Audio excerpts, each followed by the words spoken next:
এই সমস্ত ষড়যন্ত্র করে আগামী দিনে শহীদ প্রেসিডেন্ট রাষ্ট্রপতি জিয়াউর রহমানের সেই অসমাপ্ত কাজ, বেগম খালেদা জিয়ার অসমাপ্ত কাজকে আগামী দিনের রাষ্ট্রনায়ক তারেক রহমান মুফতি মনিরের হাতের মাধ্যমে এই ফতুল্লাতে উন্নয়ন করে দেখাবেন। কোন ষড়যন্ত্র বাংলাদেশের উন্নয়নকে রুখতে পারবে না। সেই উন্নয়নের মার্কা হচ্ছে খেজুর গাছ মার্কা। এই খেজুর গাছের সামনে সব পানির মতন ভেসে যাবে ইনশাআল্লাহ। খালি আচরণ বিধি লঙ্ঘনের চিঠি পাঠাইতেছে, ওরা পাঠাইতে থাকুক, আমরা খালেদা জিয়ার জন্য দোয়া করতে থাকি। এরা জানে না যে যেদিন মার্কা দিব ওই দিন যে কি জোয়ারে হেরা বাইসা যাইব, এটা এরা জানে। সম্মানিত উপস্থিতি, দুইটা কথা বলবো। ফিদ দুনিয়া ওয়াল আখিরা, মানুষের কর্মজীবন দুনিয়া আর ফলাফল হচ্ছে আখিরাতে।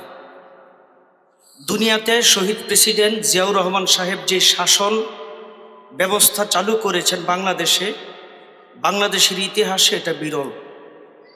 তারই সহধর্মিনী তার অসমাপ্ত কাজকে সমাপ্ত করবার জন্যে বেগম খালেদা জিয়া যেই শাসন ব্যবস্থা বাংলাদেশের মানুষের জন্য করেছেন সেটাও বিরল। এই দুইজন মরহুম হয়ে গেছেন, দুনিয়া থেকে চলে গেছেন, কিন্তু তাদের শাসন এখনো মানুষ মনে রাখেন। এ হলো তাদের দুনিয়ার জীবন।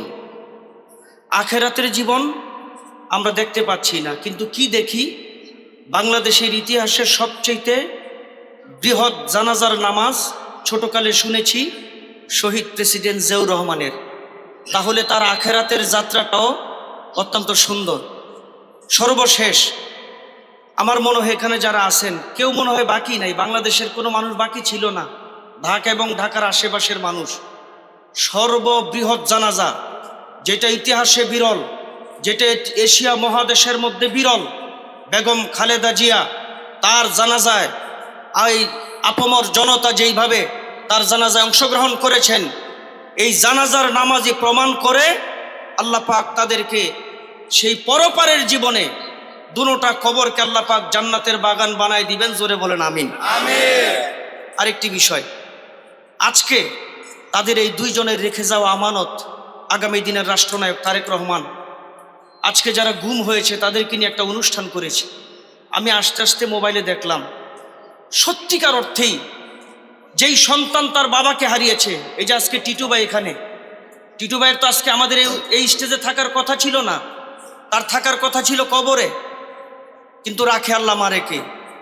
এই তারেক রহমান সাহেব আজকে যে অনুষ্ঠানটা করেছেন, যে বাবা হারিয়েছেন, তারেক রহমান সাহেবের সামনে বাবা হারাবার দুইটা কথা, বেদনার কথা বলতে পেরে, ওই মা যেই মা তার স্বামীকে হারিয়েছেন, ওই বোন যে তার বাবাকে হারিয়েছেন, সে আজকে তারেক রহমানের কথার মধ্যে তার হারিয়ে যাওয়া বাবাকে খুঁজে পাচ্ছে। সেই তারেক রহমানের বুকের মধ্যে তার হারিয়ে যাওয়া বাবার স্নেহ মায়া মমতা খুঁজে পাচ্ছেন। তারেক রহমানকে সেলুট জানাই। আপনার কথা, আপনার সমস্ত কার্যকলাপ আগামী দিনের বাংলাদেশের মানুষ মনে করে। এই সমস্ত ষড়যন্ত্র করে আগামী দিনে শহীদ প্রেসিডেন্ট রাষ্ট্রপতি জিয়াউর রহমানের সেই অসমাপ্ত কাজ, বেগম খালেদা জিয়ার অসমাপ্ত কাজকে আগামী দিনের রাষ্ট্রনায়ক তারেক রহমান মুফতি মনিরের হাতের মাধ্যমে এই ফতুল্লাতে উন্নয়ন করে দেখাবেন। কোন ষড়যন্ত্র বাংলাদেশের উন্নয়নকে রুখতে পারবে না। সেই উন্নয়নের মার্কা হচ্ছে খেজুর গাছ মার্কা। এই খেজুর গাছের সামনে সব পানির মতন ভেসে যাবে ইনশাআল্লাহ।